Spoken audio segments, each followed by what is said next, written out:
Bishop Garland, and this is the Power of Hope devotional. Welcome back. Some of you follow me. I really appreciate it. Make a comment, please. Just let me know you're there. I know some of you are visible followers. I hear a lady, I see you, say, yeah, I see you and I hear you and I love your devotionals. Please, sometimes just make a note there, and I'll certainly try my best to respond back. I appreciate your support. I really do. And if you want to come and see me in person, I just want you to know I'm right here at 6060 Spalding Drive in Peachtree Corners. This 6060 Spalding Drive, Peachtree Corners, Georgia. If you want to see me in person, please come out. I don't care if you live on the other side of town. You go all the way around town and go to a game or go to a restaurant.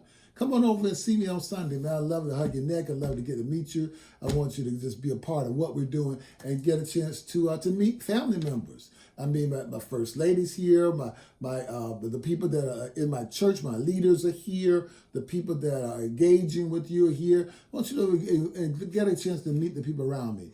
And I believe that you'll love the Spirit of God that's here. So anyway, enough about that. Promotion for the church. My church is called the Father's House.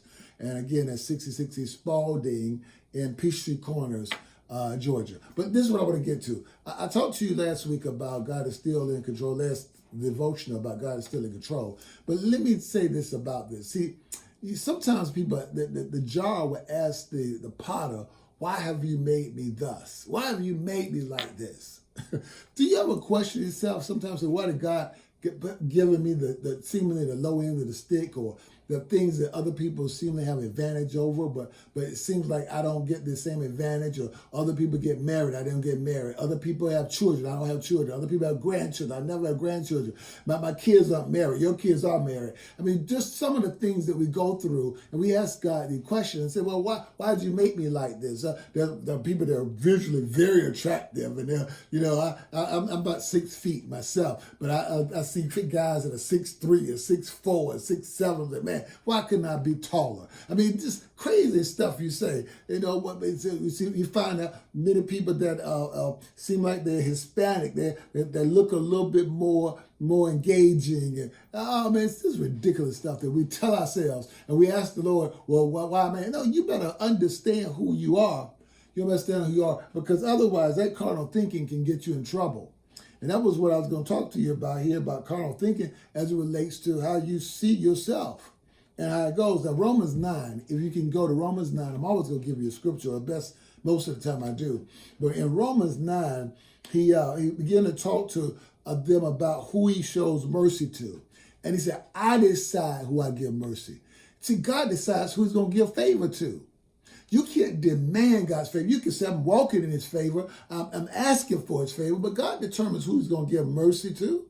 He told Pharaoh, even though Pharaoh was acting ridiculous, he said, I've appointed you for the very purpose of displaying my power in you and spread my fame throughout the earth. In other words, I harden your heart.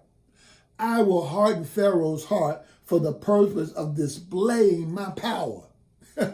So now God's in control of this. God has he's not concerned about your feelings or your emotions. He knows ultimately what he wants to do. So you cannot try to demand from God because of your finite mind. Your finite mind can't comprehend what God is doing.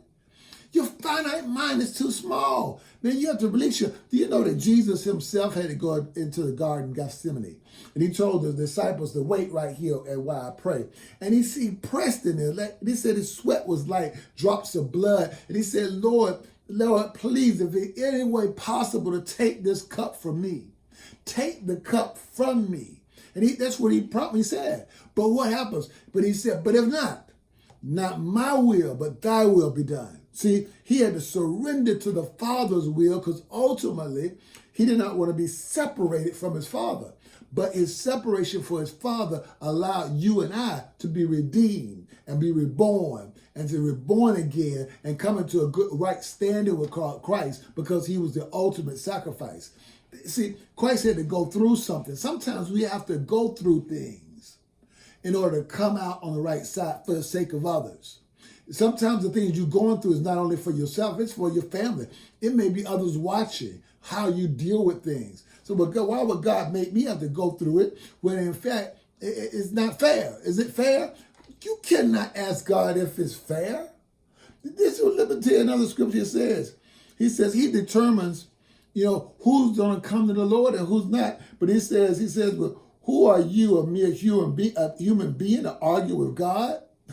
Who are you? You're a mere human being. This is Romans chapter 9, verse 20. Should the thing that is created say to the one that created it, why have you made me like this? Man, God created you. Just because I wear glasses, I have a gap. I mean, God, why did you make me have a gap? Man, why you make me have to have eyeglasses? I don't want to use God glasses. I don't. But when I have the contact, sometimes the contact irritate my eyes, so I end up going with my glasses most of the time. Even though I could do contacts, but I'm saying, well, Lord, why have I had to deal with this? Why are there certain things? I've had some issues with my back lately. I'm like, Lord, I'm the one that prays for backs. And now I have an issue with a back myself. But you can't. Who are you? You're the one created, not the creator.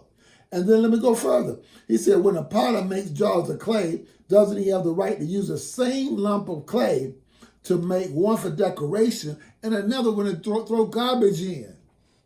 See, it says you can't determine whether or not the potter is going to determine what he's going to do with the clay. The clay cannot demand what the potter chooses to do. You can't demand. You yield and submit to the purposes of God, and ultimately, God's going to turn around for your good. This is Bishop Garland Hunt, Power of Hope Devotional. I'll talk to you next time.